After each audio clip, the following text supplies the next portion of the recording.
अंधकार में रहता है, जिनको अंधेरे से। सभी को जय मसीह। परमेश्वर आपको आशीष दे और परमेश्वर के इन वचनों को सुने जिनको पास्टर अंकुर नरोला जी समझाते हैं, ताकि हमारे घर में आशीषों का ढेर लगे, परमेश्वर से हम जुड़े रहें, ताकि हम स्वर्ग में जाएं और इन वचनों को लास्ट तक सुने। सभी को जय मसीह की। डर लगता है, शैतान उनको डराता है कि मैं यहां पे हूं, लेकिन घोर अंधकार में शैतान नहीं, क्रिश्चियन लोगों के लिए परमेश्वर खड़ा है। जब रात होती है लोगों को डर लगता है क्योंकि शैतान उन्हें डराता है। क्रिश्चियन लोग नहीं डरते, क्यों?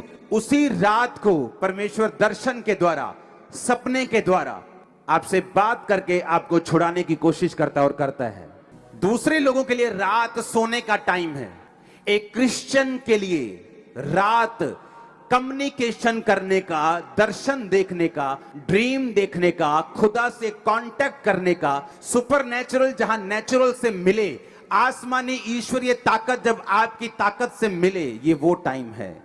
इसलिए मैंने क्या कहा, अगर आपकी रात आपके काबू में नहीं है, बिना देखे आपकी केस को बिना सुने मैं आपको बता सकता हूं कि आपकी लाइफ में अभी संपूर्ण छुटकारा नहीं है। इसलिए रात को आप ब्लू फिल्में देखते हैं, रात को मोबाइल आपको खतरनाक तरीके से छेड़ता है, रात को आपको हर तरह के काम याद आते हैं, रात को जब नींद नहीं आनी चाहिए जिस टाइम आपको तब भी आती। लेकिन अगर आप टीवी देखने जाएं फिर नींद नहीं आती, लेकिन अगर आप बाइबल पढ़ने लगे आपको नींद आने लगती है। आप मोबाइल पे चले जाए 2 घंटे आप देखते रहते हैं किसने क्या कमेंट किया, लेकिन अगर आप वही 2 घंटे में प्रेयर करने लग जाएं आपको नींद आने लगती है। आपको मालूम होना चाहिए कि शैतान कहीं ना कहीं आपके छुटकारे को रोकने की कोशिश कर रहे हैं। उत्पत्ति 26-24 फिर से पढ़ो।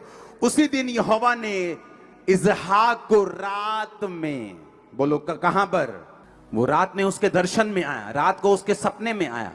और क्रिश्चियन लोगों को मालूम है कि इस रात को ही परमेश्वर मुझे दर्शन देता है, पर वो तैयारी नहीं करते रात को परमेश्वर से मिलने की, वो तैयारी नहीं करते रात को परमेश्वर उन्हें टच कर सके, वो उस तैयारी के साथ नहीं सोते। आप टीवी देख के सोएंगे, परमेश्वर दर्शन नहीं देगा आपको। मेरा एक्सपीरियंस मैं आपको बता रहा हूं। आप टीवी से कट होके रात को टीवी देखना सोने से पहले छोड़ दीजिए, मोबाइल देखना छोड़ दीजिए, फालतू की चीजें छोड़ दीजिए, जस्ट प्रेयर कर कीजिए और सो जाइए। देखिए क्या होता है आपकी लाइफ।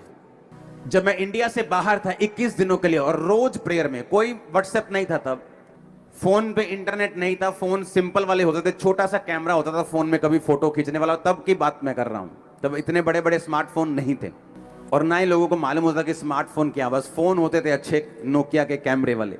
उस टाइम में जब मैं प्रार्थना करता था, और टीवी चैनल भी कौन सा था? क्रिश्चियन मेरे रूम में।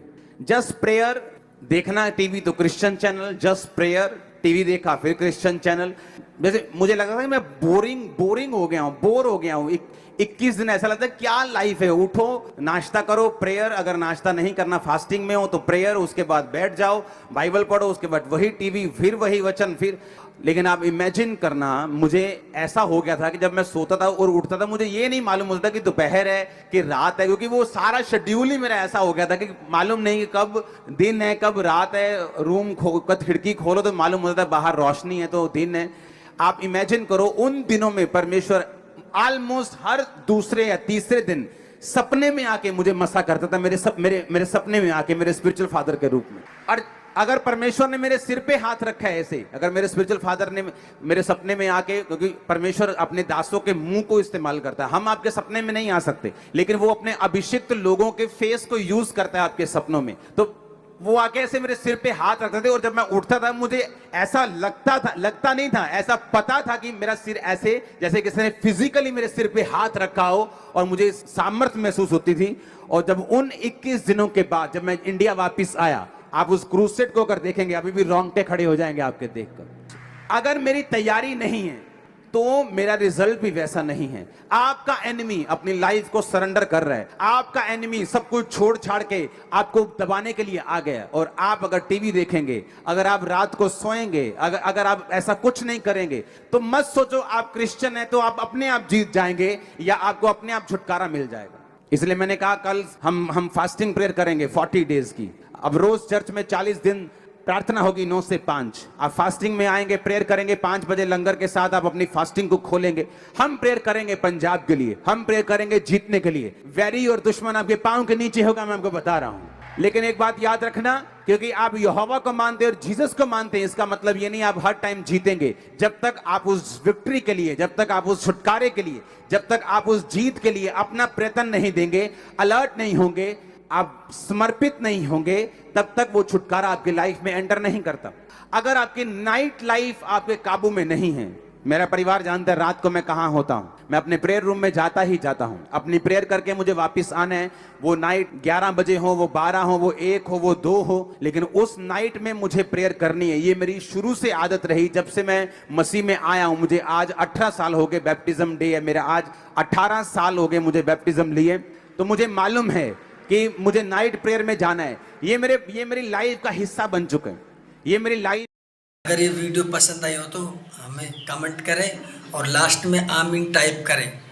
और ऐसे ही वीडियो देखने के लिए हमारे यूट्यूब चैनल से जुड़े रहें, क्योंकि हम पास्टर अंकुर नरोला जी के वचनों की वीडियो छोड़ते हैं, जो कि वचनों को पास्टर अंकुर नरोला जी अच्छे से समझाते हैं। सभी को जय मसीह की।